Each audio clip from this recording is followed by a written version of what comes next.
Hi there, friends. Before we dive in, we want to let you know something important. While this podcast does feature a marriage and family therapist, we are not your therapist. This is a space for informational and educational purposes only. We're here to have a deep conversation over coffee. If you find yourself feeling stuck or overwhelmed, we encourage you to reach out to a trusted therapist, counselor, coach in your area who can give you personalized support you deserve.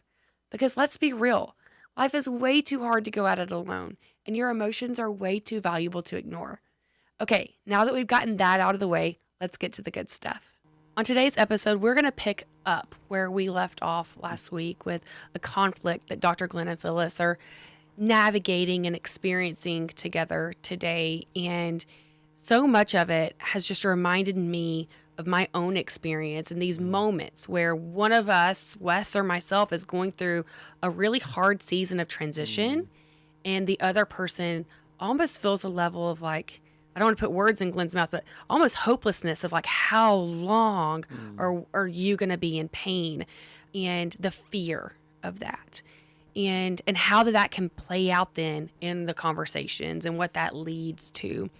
And so today we're going to keep diving deeper, because sometimes when you're in conflict, you got to dive in. You got to go and process everything that's coming up for you. And so I am so honored that we are going to get to be on the sideline to witness that and learn from it today.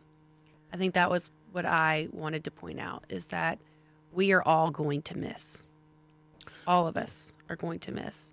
And where I miss at times not coming to Wes if I'm feeling something, and so then he feels prickly in a different way.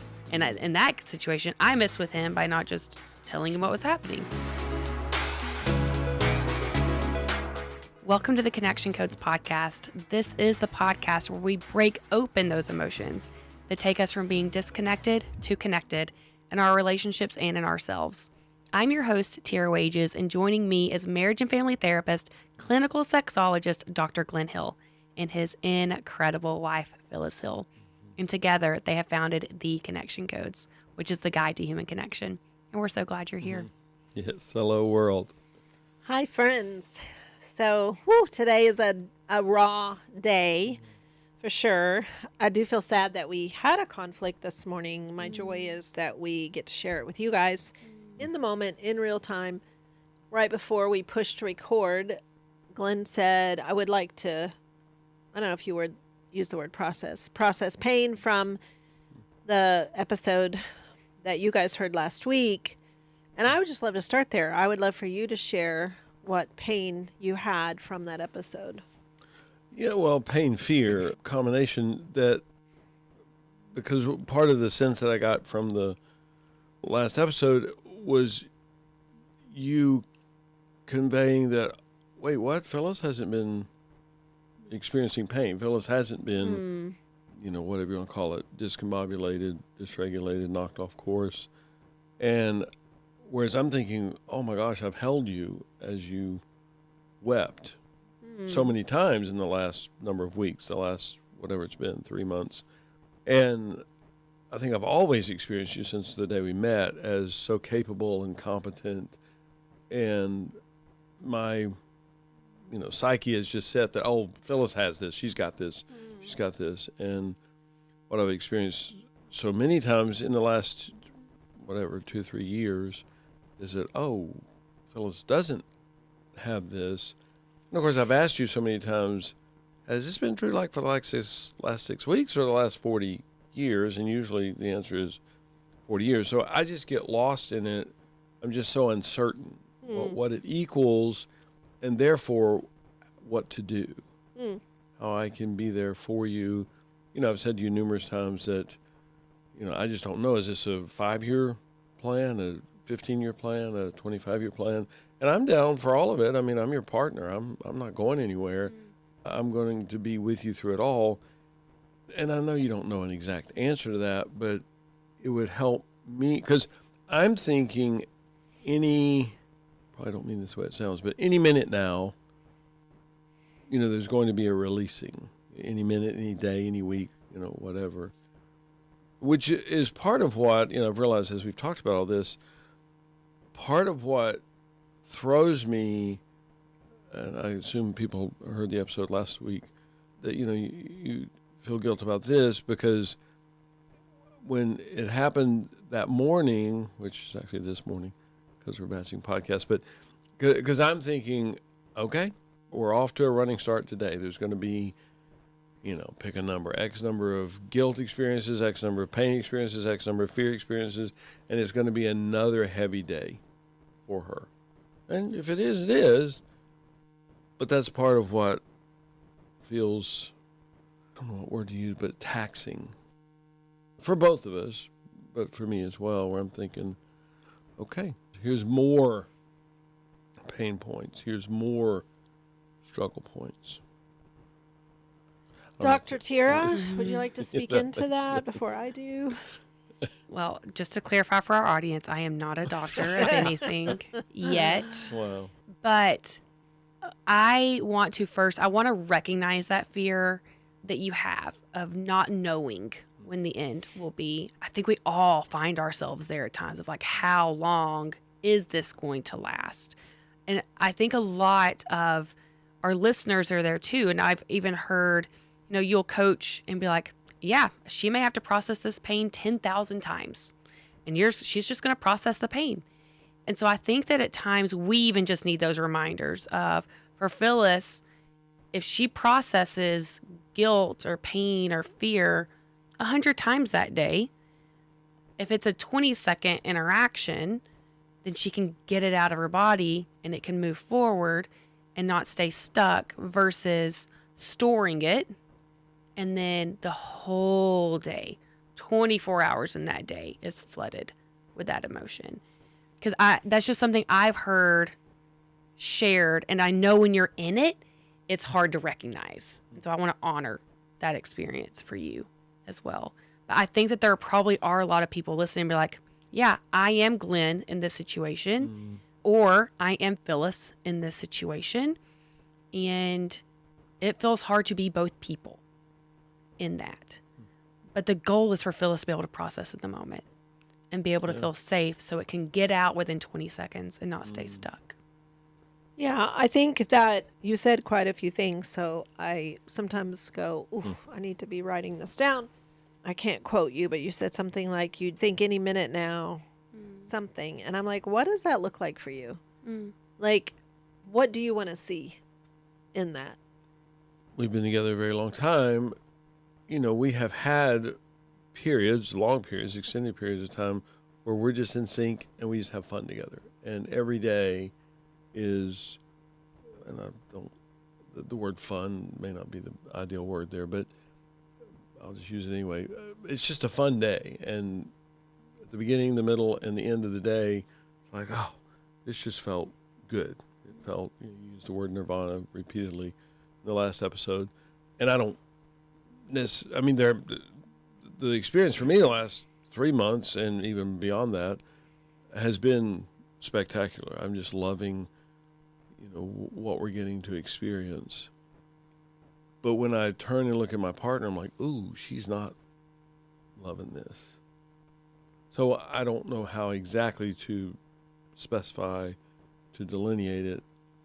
But I'm thinking where I look over at you and you're lighthearted, because I know the lighthearted Phyllis. I know the whatever you want to call it, the happy Phyllis. I can tell, and there have been glimpses of that. And over the last number of weeks, 3 months, whatever, I've been like, oh, I saw energy in you, like I haven't seen in a good while. And you're like, yeah, I felt different today. I felt lighter today, and then the next day it's right back down to whatever that's.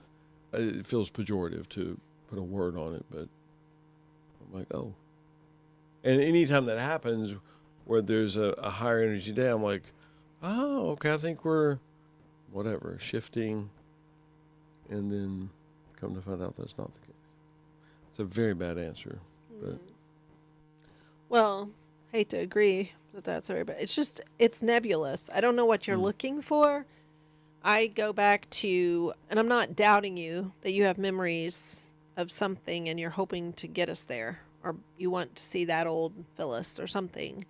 I don't know that I have that same goal as far as that back story. To me, it's more of a forward story. Like I'm looking to figure out, like I've learned a lot about myself in this season, and and we've shared this pretty openly on the podcast. Like if someone says to me, well, what are your dreams for the future? I want to be able to answer that with full confidence. I want to be able to say, this is my dreams for the future. Or like, we even talked about this a little bit this week. We've had some really long conversations, hours and hours of conversations since I've gotten back. And that when I was running my company before, which I sold in 2020, that was a season where I was in the lane I wanted to be in. Like, I was super comfortable in that lane. And when I encouraged you to go back to school, and I said, I will take care of, for the first time in our married life, I will take care of the budget. I will take care of money. I will support us. And was there fear in that? Yes, because I'd never done it before. And I didn't have a career to, with confidence, fall back on or whatever. Like, I was basically starting from scratch. So I built a commercial residential cleaning company that far exceeded our family budget, or like it took us into a different echelon of wealth.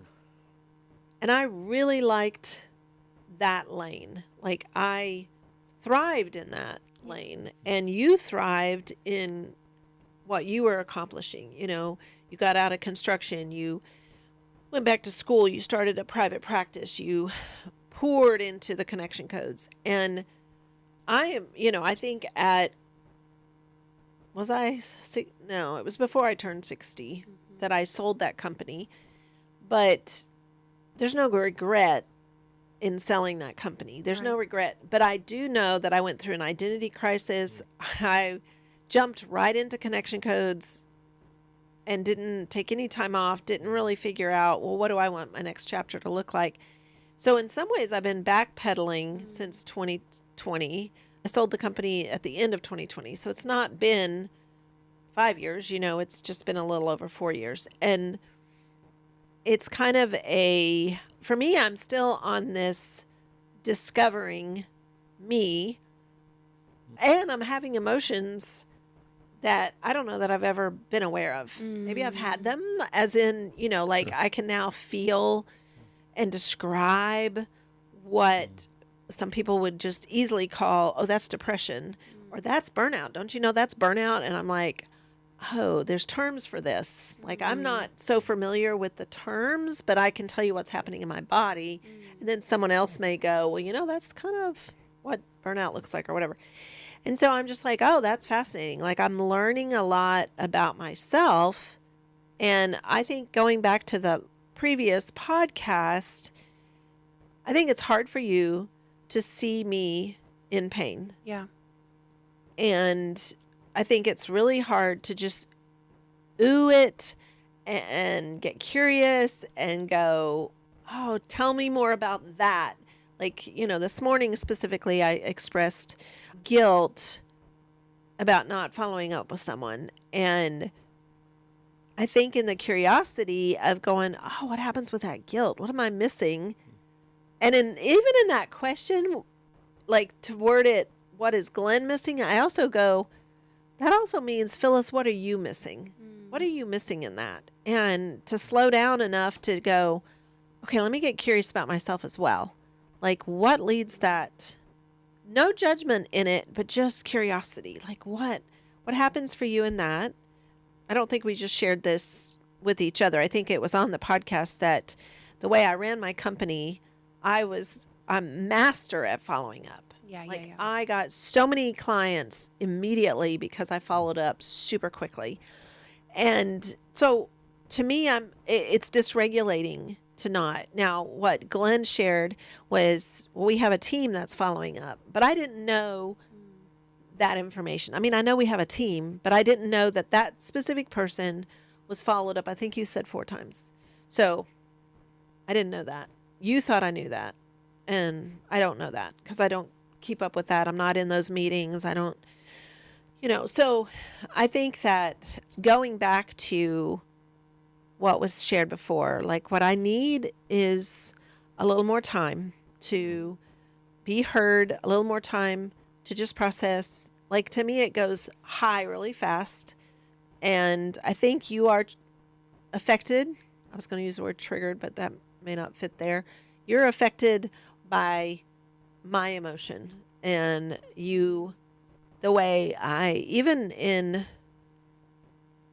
be curious, Tera, as how you hear it, but the way I hear it, it's almost like it'd be better if I didn't have those. Like, almost like you wish, not out of, like, because you love me so much, you wish I didn't experience that guilt. You wished I didn't ever be sad. Like, you wished that I wasn't ever lonely. Like, I think that there's your own personal experience in it, and it almost like it tidal waves. Like, it tidal waves and takes you under. And then it becomes so big, so fast. And and there was some sharing that you did in that last podcast where it's like, you just wonder if it's going to last 17 years. And I'm thinking, what's going to last 17 years? Like, I'll probably feel guilt again, but like, it all of a sudden becomes like I'm fighting some major health crisis or something. And we're just hoping it won't be a 17-year journey. And I kind of get lost in all that terminology. And I'm thrilled that this transition of leaving, our home and selling everything has, now I can't even say the word because I didn't say it right to begin with, but nirvana, that it's been, like, you've used that term, like it's nirvana for you. I love that. I'm so glad it is. And one thing I know about us is in all the years I've lived with you, that you raise the bar. You raise the bar, which can be a beautiful thing. But as a partner to someone who constantly raises the bar, it's like I feel like I'm always way under the bar. And just when I finally get to the bar, you raise the bar. And so it's just this, oh my goodness, I'm having fun just learning who I am. Like, I'm having joy in this journey. I'm having joy in being able to even process anger. Like, I'm having joy in finding the strength in that. But it's not going to be over tomorrow. Like, that whole 17-year thing or whatever, like, I'm just wondering what your expectation is or what you see. Like, that's why I asked you, like, what does that look like that I'm going to all of a sudden be something else or something? Like, I'm thinking, I'm just on a road. I don't know what's next. There's no telling, like, of all the things I want to learn and all the things I want to experience of knowledge. Like, I have a knowledge deficit for sure. Like, you went to school crazy. I worked and supported us. I didn't do all that. I have a knowledge deficit as far as that goes. And Echo and I talked about that on our road trip, that, she is dug into the knowledge. She's a lot like her dad, loves knowledge, loves to read, loves to learn. I'm more of a, give me a fun novel. And I'm not like you either, Tera. You're always reading a book that's going to make you smarter. I'm like, you guys are all so much smarter than I am. And I'm just, go ahead, you two. Go ahead. I feel so sad that you say that, because if you want to look at what you actually present, I was in college, and I've conveyed numerous times, I spent a lot of time and money, and I did not get back, what do you call that, an equivalent. You, in the meantime, are out actually doing the thing and expanding your, what do you call it, knowledge deficit. You're expanding your knowledge base massively. And from the way I see you, and always have, is it different than mine? Well, yeah, by definition, every human's unique. But you have a massive knowledge base that I don't have. You're capable of doing things that I never have and quite possibly never will. So, I mean, it doesn't matter if it doesn't matter to you, but I just don't experience you that way. I don't think Tera experiences you that way. Oh, definitely not. I am curious because as I'm listening, I also think about our audience of, like, putting myself at different times in my life where I relate to what you are experiencing in a different timeline. In this, over what you've done, in the last, I want to say 6 months, but I really think the last 6 months have just been the boiling pot. Like it actually hit the boiling, but you've been simmering in it for 10 years in the taking care of Glen's mom, in the building your business and selling your business and stepping into the connection codes. Like there's been so much of you that was not even you for so long. Like you were just giving, giving, giving, giving, giving. And in the last 6 months, it has been like a, whoo, we're lighting everything on fire so it can be burnt down and rebuilt again. And that process has been extreme. It's like in what you have done physically, mentally, emotionally. I am curious if you have felt seen in that process of what all you have done and contributed. That's a hard question. There is a yes and there is a no. Mm-hmm. I think that I have to remind him a bit about it so that he realizes, for me, it makes total sense where I'm at. Yes. For me, total sense. Yes. Like I shared with somebody over the holidays, especially, that I had no reserves. Mm-hmm. I've never experienced that in my whole life. Yeah. I have always had reserves. I could always push myself to do one more thing. And this past holiday, I was dry as a bone. I did not have reserves. Yeah. And are there moments that is scary? Yes, because it's a new experience. Yeah. But then when I look back and I look at what it took to get here, I'm like, oh, I get that. Mm-hmm. I get how I don't have reserves. And then I think, okay, I'm in a season where I'm going to build my reserves back up. Mm-hmm. One of the things that I'm seriously thinking daily on is desire versus capacity. Do I have the capacity to do that, or do I just have the desire to do that? And to listen to my body and go, is there capacity? And I'm able to feel it. I'm able to go, okay, my body is saying, I don't have the capacity for that. And so part of it is that I see how I got here.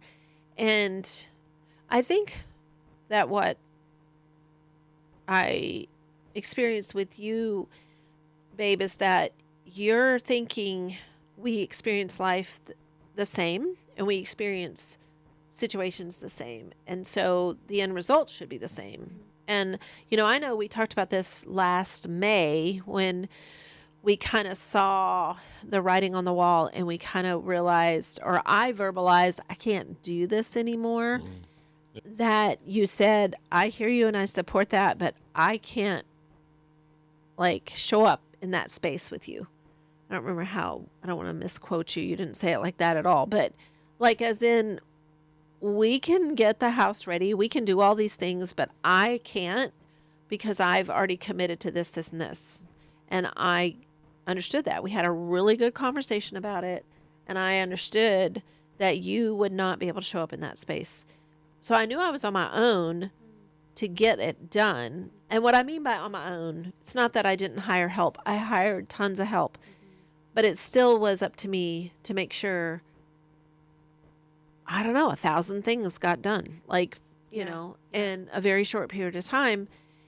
And those are just tasks. I think emotionally, there was also a tremendous amount going on in that time, in especially with your mom.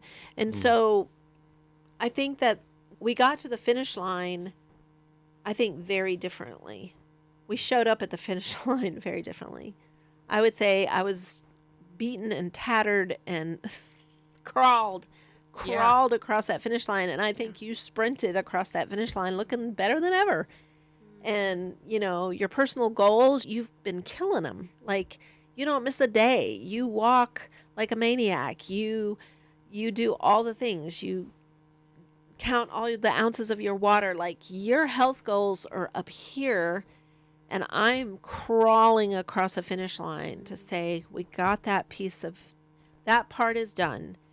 And now I've got to stand up. And I realize, oh, I can't stand up. I've just crawled across the finish line. I'm just going to lay here. And I don't know how long I'm going to lay here. And it makes total sense to me. Yeah. Like, and we're 3 months out, and I'm just like, okay, I've stood up, I've taken a shower, and I've gotten dressed. All right. Yeah. Now let's talk about my health goals, Yeah. you know, and I just think I got to the finish line differently. What happens for you in that? Well, there's a bit of pain. I feel a lot of hurt because I remember doing a ton of stuff, getting the property ready to sell. And what I hear in your presentation is Glenn said, not on me, I'm not doing anything.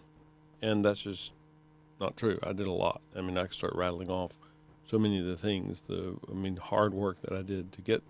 You were certainly overseeing it, but I did a lot. What I had said to you, and your memory's different than mine, but what I said is I can't do both. I have all these things scheduled already with connection codes, and if I'm going to do those, then I can't also oversee the whole, selling, liquidating the property scenario. So you don't remember me doing anything, if I'm hearing you right, you don't remember me doing anything with the property? No, and I feel guilt if that's what I represented. I'm going back to that one conversation where you said, I've already committed to all of this, and I Right. can't do both. And I agreed with that. And I'm like, yes, I agree. Like, you have to stick with the commitments that you've made for the coaching and all the other things with the Right. connection codes. So, For me, there's just a difference between Glenn saying, I can't do both, versus saying, I can't do any of that. I'm not going to do any of that. Because that's not true. That's not what, we partnered in it very much. And again, you were certainly the overseer, but my experience was that we did the whole bunch together. all the Okay. way through it. yeah. And how did you get to the finish line? How would you describe your finish line? I wouldn't say that I forget how you said it, sprinted across. I remember we left the property, I think it was 1 a.m. that last night. I felt like we staggered across the finish line. And it was a we thing. And I would have said we were both there together. I know we were both there together geographically. I did feel some high fives in it. Like, we did it. We set a goal. We had till the 21st, and we decided let's push and get out the 20th. And we did. And so I felt that was, which we had that extra day, but I just felt like, wow, we did it. We got, and of course we finished. Wasn't it 1 a.m. or something like that whenever we Or midnight? left? I mean, it was after Okay. midnight, yeah. Yeah. So, yeah, I would not have said that I was skipping giddily along, because that's not how it felt at all to me. Okay. Felt like we staggered across the finish line. So that kind of opens the door up to something I wanted to talk about anyway, and that is just on the podcast. And again, wish that you guys could call in. Tera, you're sitting here, so maybe you can be that caller. But that you experience pain often, that I present a story that doesn't acknowledge your pain, doesn't acknowledge your trauma, doesn't acknowledge that I've hurt you a lot over the years, over all the years we've been together, that I've caused you trauma, that I've, in the moments, have hurt you, that I've been unkind to you, that what our audience sees is that you're the bad guy, I'm the good guy. Yeah, and just like in this situation, we could ask our caller, what's that name again? Tera? Not that one. But what I hear in the narrative is Phyllis did everything, Glenn did nothing. And it was agreed upon. Phyllis would do everything, Glenn would do nothing. Okay, And then it stop. played out that way. Phyllis did everything, Glenn did nothing. Can you hold right there? Of course. Okay, can someone call in and respond to that as a caller? Is that what you just heard me say? No, I can understand Glenn feeling like, oh, wait, no, I packed things, like I did things too. As listening, I would never assume that he didn't. And I would never think that he was not heavily involved. And on the last podcast, when we talked about the move, we talked about everything that you both did and going through the art and like all of the things that happened. For me, I think the difference in crossing the finish line is you both contributed physically tremendously. And Glenn continued to, I just keep thinking about postpartum of like the dad is tired and the dad is showing up to work every day and still doing the thing and like then coming home and making sure dinner is made. Like the way a dad contributes to postpartum is very intense. Like he's providing a lot, but what the woman experiences in postpartum is tremendous. The mental and emotional labor. And so walking through that with y'all, I relate it so much to that of like, I very much got to see Glen's physicalness and like he crushed his like the private practice, which is providing for your family. Like he did all the things he was supposed to do and was rolling up his sleeve and packing boxes. Like every time I was over there, Glen had his hands in boxes, but I also witnessed the lack of sleep and the emotional and the mental labor that went into it for you. And that was tremendous in navigating so many other things at the same time. And so I can see how it would feel like crossing the finish line. You did have different experiences. That doesn't mean there wasn't crawling across for both of you or staggering across, but I can see how it would feel different in your bodies of that experience. And that's just because of all of the things that added up to those moments. And so, yeah, at 1:30 a.m., I can only imagine leaving that property at that time. But I got to see, I had fear for you on multiple occasions, for your body, for your health. Like, picked up the phone, called Echo. We got to check on your mama. Like, because what you went through during that season was a high level of intensity. It was intense for both, but your body, you had physical ailments too. And so what I keep thinking about is, yes, like how you got here today. I think that you just birthed this baby. Like you just went through all of this. I can see how you've been living in such deep pain. Everything becomes painful. Everything feels like pain, and you're figuring out what's happening for you. And so it will be a lot of processing because you're trying to unstuff so many things that you had for so long. And this is your first week at home. Like, that's crazy. And so I just think to that of like, in those different experiences, Glen can't be he's not in your body. And so it's easy. And Wes has done it with me. I've done it with Wes at different times of like, okay, things are better. Let's move along. We're good now. And it's like, whoa. My body has not caught up to that yet. And it's hard because when we're not in that person's experience, we forget what they've just experienced. And so that's what I'm seeing is happening. It's easy for Glen to have forgotten in the moment. It's not overall. I don't think he's forgotten overall, obviously, what all went into it. But this morning, when that moment happened, he wasn't thinking, Phyllis has been in a lot of pain for a really long time. Like, this moment, she just is processing this one thing. It's easy to forget that in the moment. Where I can see for you, watch just like, God, just let me tell you this, my guilt. Hold space for me. Because I've got a lot I've got to get out. It's what's happening for you in that. Well, your words wash over me. I feel seen. And I do like the analogy of the postpartum as far as what happens to a woman's body. Yeah. In carrying a baby for 9 months and then giving birth through your body with that baby. Yeah. And then just like the hormonal stuff and the recovery and the lack of sleep. And yes, the dad is, to the best of his ability, partnering with all of that. But what happens to the body is not the same. And I'm only 3 months out to, I feel like I'll have a much better, a year from now, understanding of what all that was about, or a lot of it.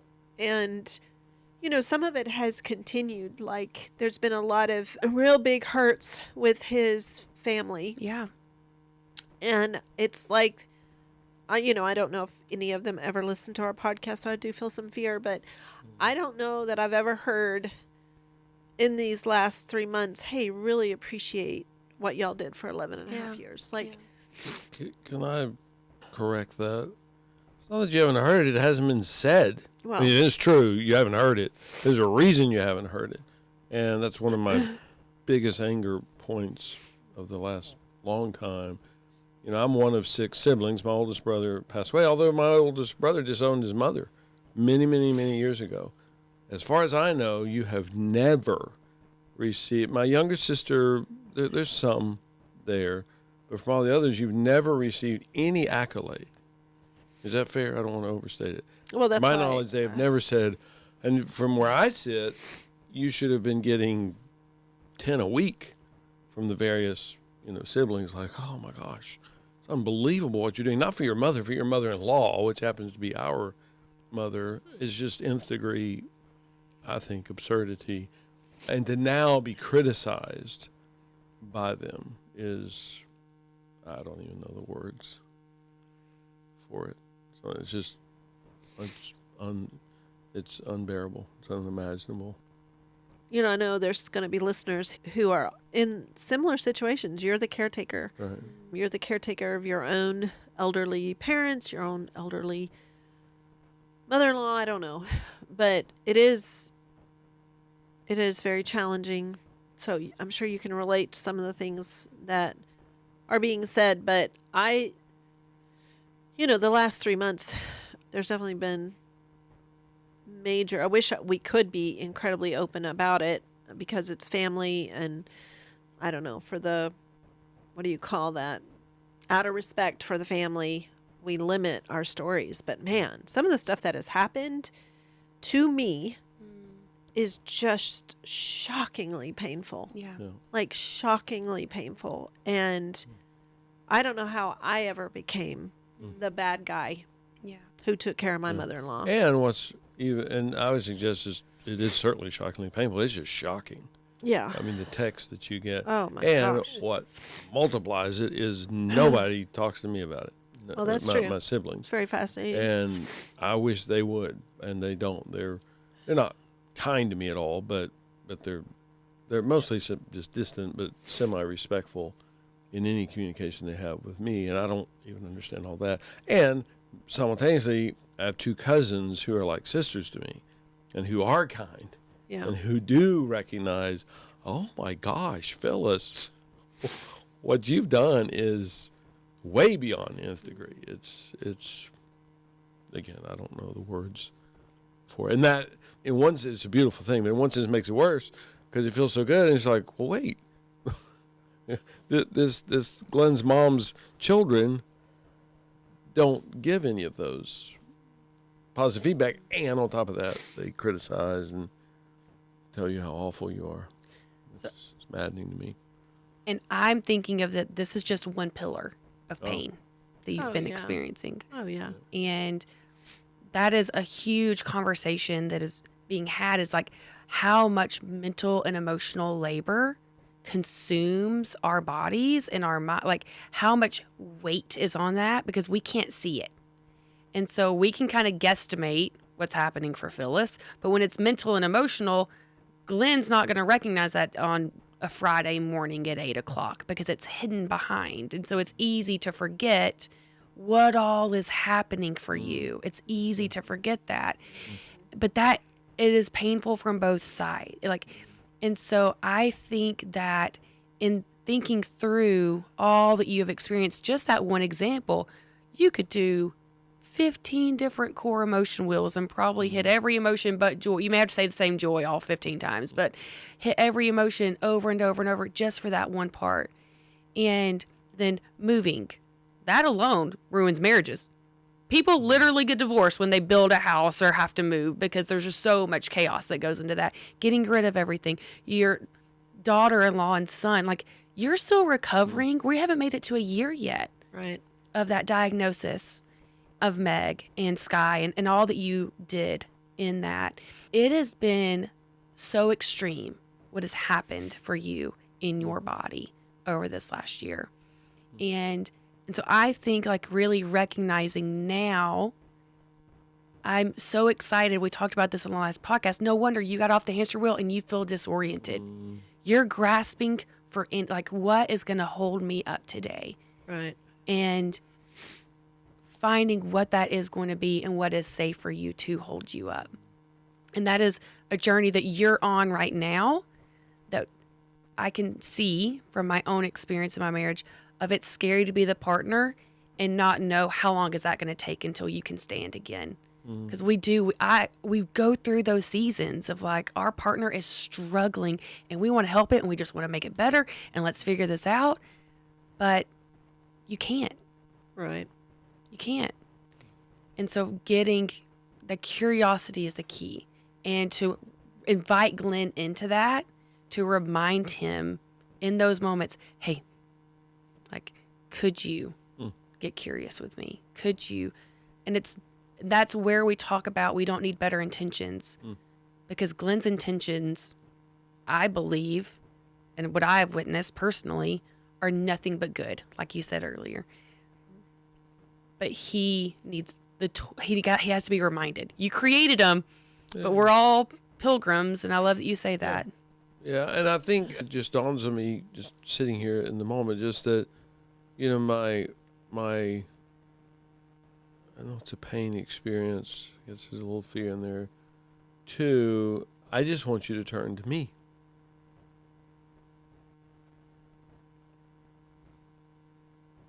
And just tell me in the moment. I can, you know, you mentioned earlier, Tera, that I'll say to a client 10,000 times or whatever, you know, that the partner may experience this. I'm great with that. I just want you to turn to me. And, you know, I've used that phrase a lot, that you shut down, you pull away, and then eventually you turn against me. And I just want you to turn to me and just tell me. And I don't care if it's 50 times a day. That's just what I need from you. And what happens so often is we're going through the day, and then at some point I glance over. I mean, figuratively speaking, I glance over and I'm like, oh, she's gone. She's not even with me. She's experiencing all of this, and she's not. And, you know, cause and effect. Do I help cause that? Help set up? I don't know. I probably, maybe, I'm not sure. But that's what I need. I just want you. I just want to be with you. I think in the moment I'm confused because this morning when I said, Yeah, that's what I'm saying. I feel guilt. I hear you. Or not guilt. I feel, guilt that I didn't follow up. I mean, that was not, to me, that's a super, almost very small. It's even about me. It's not a criticism of you. I feel guilt that I didn't follow up with this person. And I'm turning to you. I'm sharing that guilt with you. Instantly, I didn't holler from the shower, but I got out of the shower, got dressed, then, and that's, so I hear you that you say you just want me to turn to you. Right, but that was set up by a lack of information, because I'm operating on a premise different than yours, because I'm operating on the premise that I know that this was handled, this was followed up on. And then what I'm hearing from you is, nope, it wasn't. And I'm thinking, and again, if I'd gotten curious, I would have found that out in 30 seconds, that, oh, you didn't know about the stuff. And that would have been a hell of a lot simpler just to navigate it that way, which is my plan for next time.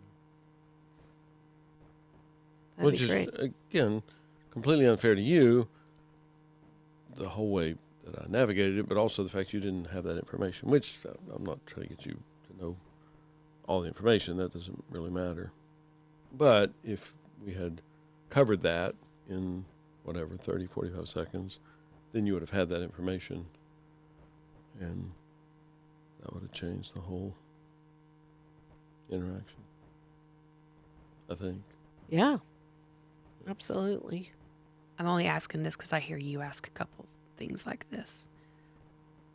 What do you think could have happened for you, Glen, if Phyllis had been able to clue you back in and say, ooh, could you just ooh me in this? I mean, I always say it's advanced math. It'd be great for her to be able to do that. That'd be my dream for everybody, For her to, don't want to say that poorly, but to walk in that power. To go, ooh, babe, hold on. That's why we say ooh is always the right answer. Nothing else just slows you down. You know, for you to be able to say, oh, hold on, babe, let's be purists. Let's do this according, feels weird to say, but let's do this according to the book. Let's just redo it. And I want everybody to be empowered, which is advanced math. I should do it well anyway, so I feel some fear what you're hearing me say. I need to do it well anyway. We can just start there.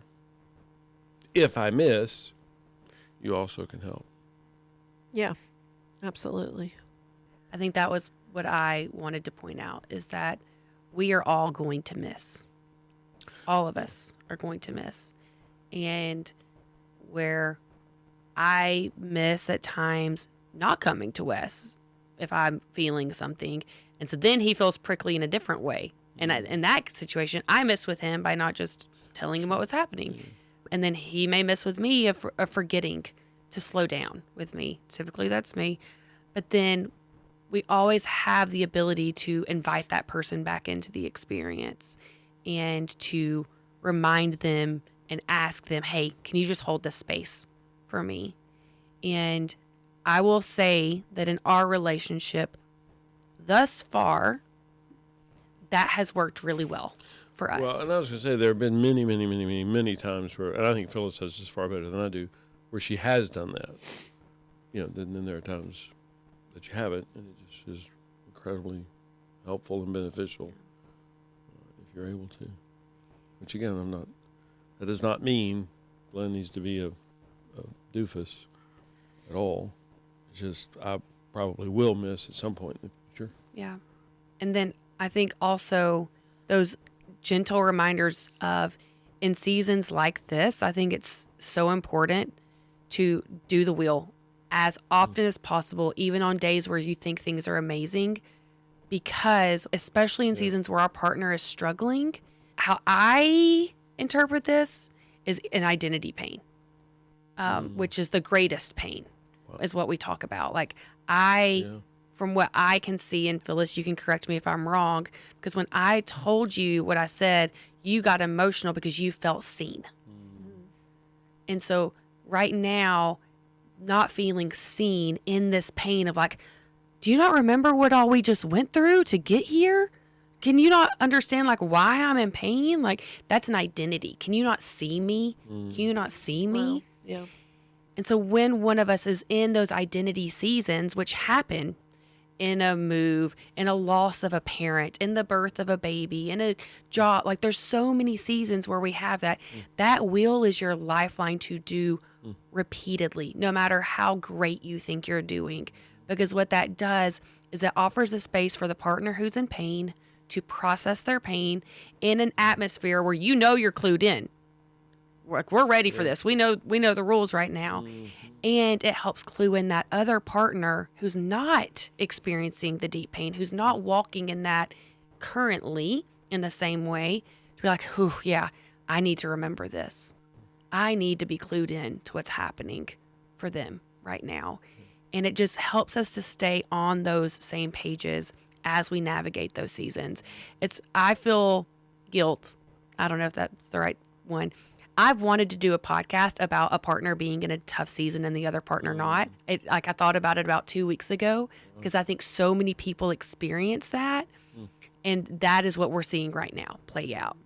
I remember looking at Wes and begging him, like, no, have hope for what's coming. Like, do you not see I'm nursing babies and I'm wiping butts and I'm just had a baby? Like, how can you not see this? Have hope for what's coming. But for you, Glenn, when you're in that, and for other partners, it's hard to hold on and have hope that things are going to turn a corner. How long do we have to wait for it to turn a corner? Because we don't normalize the fact that both of us are not going to be experiencing joy all the time continuously. We don't talk about that. We don't. We get married and we expect we're both going to be high together. We're both going to be low together. Not that that's ever going to be imbalanced. And what do you do when you're the partner holding on for dear life, hoping your partner wakes up happy the next day? And that's just the only way that, like, are not in pain or not experiencing. But they're a whole human. Phyllis, you have the right to exist.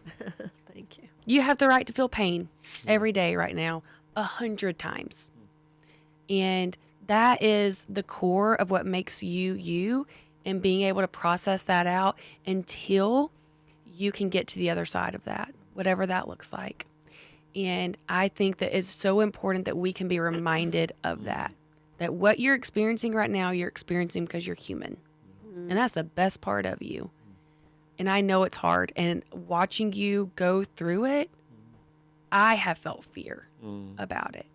And I also process that, like, I can't imagine the disoriented that you're feeling right now. I have so much joy. I think that's where Glen's at. We have so much joy to see you figure out what's bringing you joy. What is your identity? What do you want? Like, we can't wait to see it because we love you.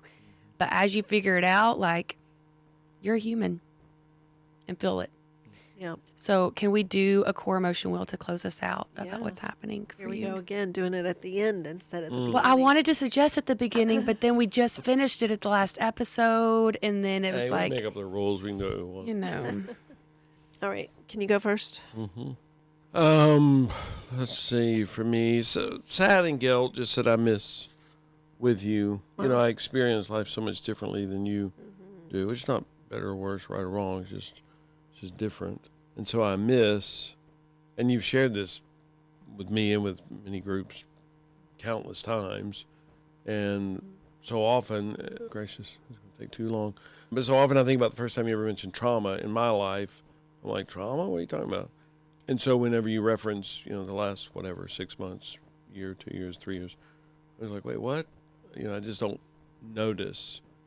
I don't know what it is, whether it's a good thing or a bad thing in my psyche, but it's just what happens for me. But just sadness and guilt and not noticing, not remembering, not recognizing, you know, as far as your experience. Lots of joy doing this. I just think it's amazing. I appreciate Tera so much. I really hope, even more so for the audience, just that they see that, oh, we're all Connection Codes coaches. Right. Whether you're certified or not, same thing. And, you know, we say that in our coaching cohorts, like, oh, Connection Codes coaching is just connection coding. You're just doing it, you know, on another level. Anger in that, just that, you know, that I miss on stuff with you, just pisses me off. A lot of anger, you know, with my family and my relatives and how poorly they've treated you. It's unbelievable. Let's see. I did feel hurt as we're talking, and it sounds to me that you're saying Phyllis did everything, Glen did nothing, or maybe Phyllis did 99.2%, Glen did 0.8%. Wow. I think hurt in that. And I guess loneliness too, because I don't, you know, I don't just sit around and fart around. I mean, I'm always busy. I'm always doing something. You know, people call me and say, are you busy? I'm like, I'm always busy. My life is full. I'm always doing something. And I very much felt, you know, busy closing out the property. Let's see. I've lost track. I need a wheel in front of me. Fear that I'm still miss with you, and fear that you still don't feel seen and heard and valued, certainly with what happened this morning, but just overall. Fear that would continue to, you know, be a detriment, to plague you, to plague us. Did I mention anger? I can't remember. Yes, you did. I did. Okay. I think is that all of them? Sad? I think I started with sad and guilt. So I think I'm close. Okay. There's only 8 of them. I tell my clients that all the time. I'm like, there's only 8. What's your problem? You can't remember 8 things? Wow. So anger flashed through my mind when you were sharing. And I don't know, you mentioned you're really open about the psychological disorders, and we're all on the spectrum. You share yours very openly, and I don't know what this one is called, but I have memories of these, so I feel anger in this because I know this is part of what we deal with each other. But I think I have memories of times that were very big, very traumatic, like, or sad, let's use that word instead of trauma, and you almost wanted to know, well, when will you be done with this? And I know that comes from a psychological disorder in you, that you think there's a time limit or something, but I feel anger in that right now, realizing I have way too many memories of big sad moments in my life where you were wondering when I would get done, like as in, or sharing the fear that you will always be sad. And I know lately you've mentioned, like, is this going to be 17 years or 25? And I'm just like, I guess I need you to stop saying that, because I don't know how long this is going to last. And this is me. You know, this is the journey I'm on, and I'm not staying stuck. I am processing. So that's a very current anger that I just experienced when you shared your wheel. Yeah, joy that, in a weird kind of feeling way, because it's kind of heavy, that we've been able to do this on a podcast, that we've done several episodes now back to back today. Heavy day. Thank you, Tera, for being willing to coach us through. A lot of joy in that. Joy of who you are. Feeling so much joy about that. Yeah, definitely felt hurt this morning in our miss, and I just feel misunderstood. Something small became huge, and that was hurt. There was hurt in that. It is, probably under the sad, like it feels that it's kind of permeated the day. I think partially because we decided to do podcasts about it, so it's kind of kept it going, But I feel that. And lonely, I've not felt huge amounts of lonely lately. I have felt very supported, which is incredible. I think there is some awareness of lonely in friendships where, because I'm gone so much, that's hard on friendships. And now I'm back in town and I'm like, where's everybody? I want to see people. So I'm lonely there. Feel fear. Yeah, fear that this will linger, and don't have the energy for that. I feel fear that this will linger. Guilt and shame definitely shame in the situation. Like, oh, come on, we can get through these quicker. And guilt and just even me not being able to say what I need in the moment. Like, can you slow down with me? Can you ooh me? Can you get curious? So I feel some guilt in that. And then those are all 8 I counted. Wow. Yeah. Thank you. Thank you. Mm-hmm. Amazing. Yeah, I do want to acknowledge something for our listeners, that in this, it has lasted all day, but that's because we've made it last all day. Right. Typically, which it's been very few times, you come in and maybe there was a conflict in the car or something had happened. We would sit down at the kitchen island, talk through it, and then do podcasts or do whatever work we had to do. Right. But we specifically wanted to share it with our audience. And in this, so often couples, when they're experiencing moments like this where it's an identity pain or both high emotions, we disconnect from each other. We move away from each other. It lasts for weeks. It lasts for, so long. But what I have gotten to witness today is we go down, we have lunch. Like, we've had little breaks of, Glenn had some sessions. I had a coaching session. Like, y'all have stayed connected even through the pain. Mm-hmm.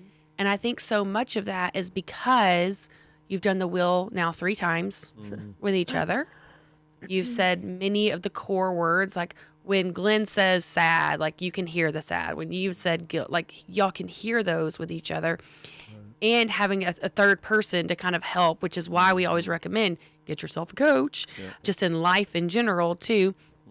But to say for our listeners that may be like, whoa, okay, like I don't want to experience that.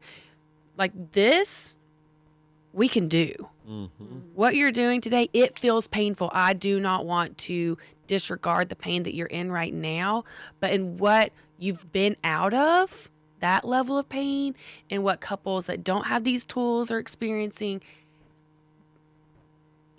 like, y'all, you've got it. Like, can this linger? Yeah, sure. You have 30 years pre-connection codes built inside of you, and a whole 18 years before that you have. And so in hearing that, everyone needs to do these tools. I don't care if you've been married 40 years, it's not too late for you. I love when people grab on. You're going to have a lot of stones to uncover and more trigger points that are going to come up. But man, if you are in your 20s, in your 30s, you've been married, do it now. Yeah. Do not wait, because so much of what we are hearing are things that are pain from before. That's what comes up. Yeah. It's pain from before this moment that we get reactivated, we get reflooded, and then we step back into those old patterns. So you have the opportunity to not set the patterns now. That's Glen's hope. Your hope is that people will use these proactively, not retroactively. Yep. So if you're waiting for your marriage to start struggling, you've waited too long, because it will struggle. Like, it will hit hard times, because you are two human beings that are going to go through hard seasons, and that you have a hard time seeing each other when one of you is down. It is hard. And so get the core emotion wheel, go through foundations. Do not put it off, because the faster you get help, the faster you are to the other side. And I feel so honored that I get to live life with you, that I get to witness it. It gives me permission to be a full human, because we are all going to experience pain. We are all going to experience guilt and hurt and lonely, and it's what we do with it that matters. And even in really dark seasons that would, like, I know the pain that you're in, but like, you are getting up. You're processing, you're sharing. This isn't going to stay stuck in you. A year from now, you're going to look back and be like, man, that was really, really hard. That was really, really hard. But you're going to have a more healed version of yourself. It's not going to be a stuck trauma that, like, will be weighing you down 3 years from now, 5 years from now. And you just give me so much hope in that, and being able to witness it and see it. I want to be as good as that. And so thank you. Thank you to our listeners. We do all of this because You need this. You deserve this. So So let's let's do do this. let's do this.